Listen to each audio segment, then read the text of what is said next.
આ યુદ્ધમાં બે મુખ્ય લોકો હતા જેમણે કોઈનો પક્ષ ન લીધો. એક છે રૂકમણીના ભાઈ, બીજા છે બલરામ, કૃષ્ણના ભાઈ. તેઓ આનાથી દૂર રહ્યા સંબંધોના કારણે.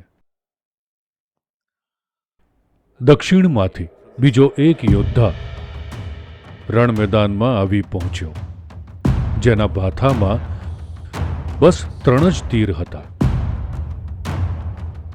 અને કૃષ્ણ અને બીજા ત્યાં હતા. યુદ્ધ પહેલાની તૈયારીઓ ચાલી રહી છે.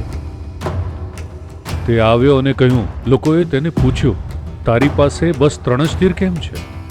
તેણે કહ્યું, એક તીરથી હું બધા કૌરવોને મારી શકું છું અને એક તીરથી હું બધા પાંડવોને મારી શકું છું.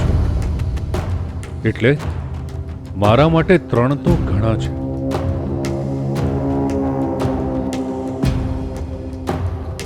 જ્યારે કૃષ્ણએ આ બડાઈ સાંભળી, તેણે કહ્યું, તું બતાવ તો ખરો કે તારી પાસે કેવી વિદ્યા છે.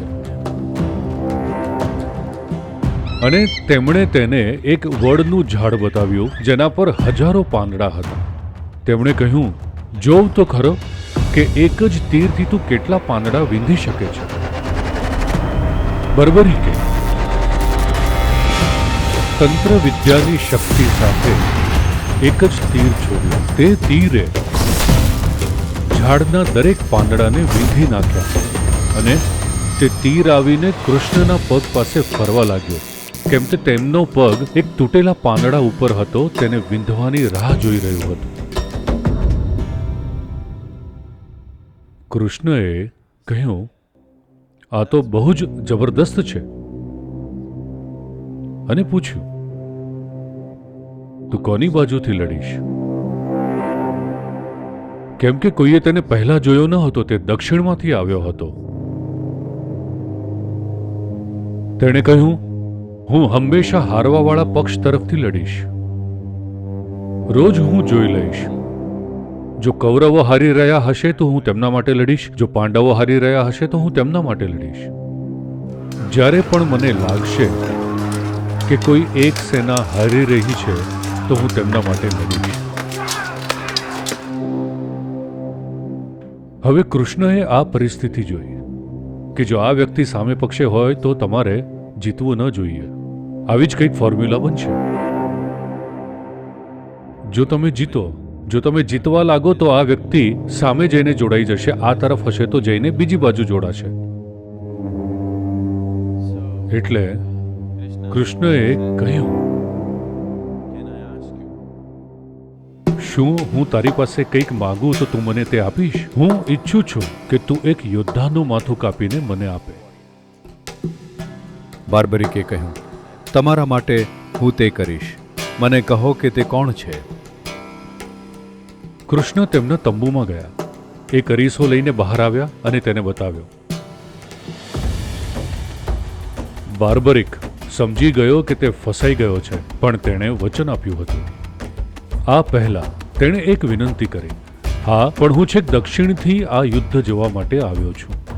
To see this war. I want to see this war. મારે આ યુદ્ધ જોવું છે.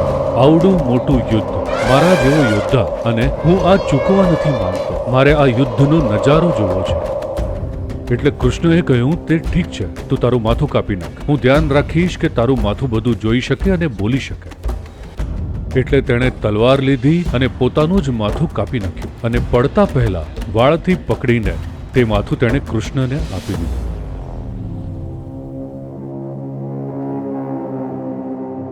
અને તેઓએ તે માથું રણ મેદાનમાં એક એવી ઊંચી જગ્યા પર મૂક્યું જ્યાંથી તે બધું જોઈ શકે. અને એમ થયું કે જ્યારે યુદ્ધ શરૂ થયું, જ્યારે પણ તેને કંઈક કાયરતાવાળું, કંઈક હાસ્યાસ્પદ લાગતું, બાર્બરિક એટલું જોરથી હસતો કે ઘણા સૈનિકો ગભરાઈ જતા. અને તેના આવા હાસ્યથી જ વાતાવરણ ખરાબ થઈ જતું. પછી 2 દિવસના યુદ્ધ બાદ કૃષ્ણએ કહ્યું, ચાલો એને વધારે સારી જગ્યા આપીએ. અને માથું ટેકરીની ઉપર મૂકી દીધું. ત્યાંથી તે જોઈ શકે છે અને હસી શકે છે. બહુ નજીક હોવાથી તે આપણા સૈનિકોને ડરાવી રહ્યો છે. એટલે તે માથું ટેકરીની ઉપર રાખ્યું. ત્યાં જ બેઠું, બસ માથું, યુદ્ધ જોતું, હસતું અને ટિપ્પણી કરતું અને બધું કરતું. અને જ્યારે યુદ્ધ પૂરું થયું, પાંડવ સૈનિકો જે થોડા બાકી હતા, તેઓ જાણવા માંગતા હતા કે આ યુદ્ધમાં સૌથી મહાન યોદ્ધા કોણ હતું, કોણ કોના કરતાં વધારે સારું લડ્યું. તેઓ આવ્યા અને કૃષ્ણને પૂછ્યું કે આ 18 દિવસના યુદ્ધમાં સૌથી શ્રેષ્ઠ યોદ્ધા કોણ હતો. 18 દિવસની ભયંકર ક્રૂરતા અને હત્યાઓ, આ બધામાં શ્રેષ્ઠ કોણ હતું? કૃષ્ણ હસ્યા અને કહ્યું, તમે જઈને બાર્બરિકને કેમ નથી પૂછતા? તે સૌથી સારી જગ્યાએ બેસીને જોઈ રહ્યો હતો. તે સ્ટેડિયમમાં છે. તેણે આખી રમત એક પણ વસ્તુ ચૂક્યા વગર જોઈ છે. હું તો ઘણી બધી પરિસ્થિતિઓમાં હતો. હું ચોક્કસ કંઈક ચૂકી ગયો હોઈશ. તેને પૂછો, તેને ખબર હશે.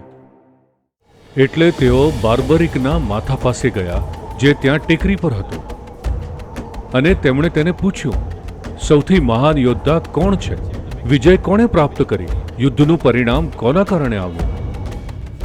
એટલે બાર્બરિકે કહ્યું, એ ન તો અર્જુન હતો, ન કર્ણ હતો, ન ભીષ્મ હતા, ન દ્રોણ હતા, ન તો અશ્વત્થામા, ન તો ધૃષ્ટદ્યુમ્ન, ન તો પાંડવો કે ન તો કૌરવોએ આ યુદ્ધનો નિર્ણય કર્યો.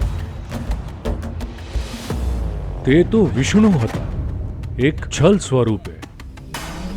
એ તો સુદર્શન ચક્ર હતું જેણે આ યુદ્ધ જીત્યું.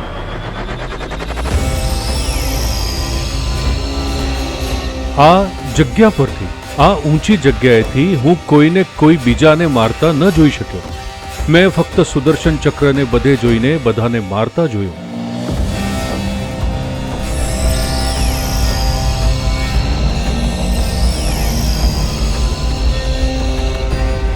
જુઓ, આનું પ્રતીકાત્મક એ છે કે જો તમે થોડા ઉપર હો તો તમે બધું સ્પષ્ટ જોઈ શકો. જ્યારે તમે અંદર હો, કૃષ્ણ એ જ કહી રહ્યા હતા, હું અંદર હતો એટલે જોઈ ન શક્યો. તમે પેલાને પૂછો જે ઉપર બેઠું છે. જે ઉપર હોય તે હંમેશા વસ્તુઓને વધારે સારી રીતે જોઈ શકે તેમની સરખામણીમાં જે જીવનની ઘટનાઓમાં સામેલ હોય, બરાબર ને? તો આ એના પરથી છે કે બધે જ તેઓ પોતાના જીવનના સાક્ષી બનવા વિશે વાત કરે છે. જો તમે ઉપર હો તો તમે બધું સ્પષ્ટ જોઈ શકો. જો તમે અંદર હો તો તમે પરિસ્થિતિના ઘમસાણમાં સહેલાઈથી ખોવાઈ શકો છો.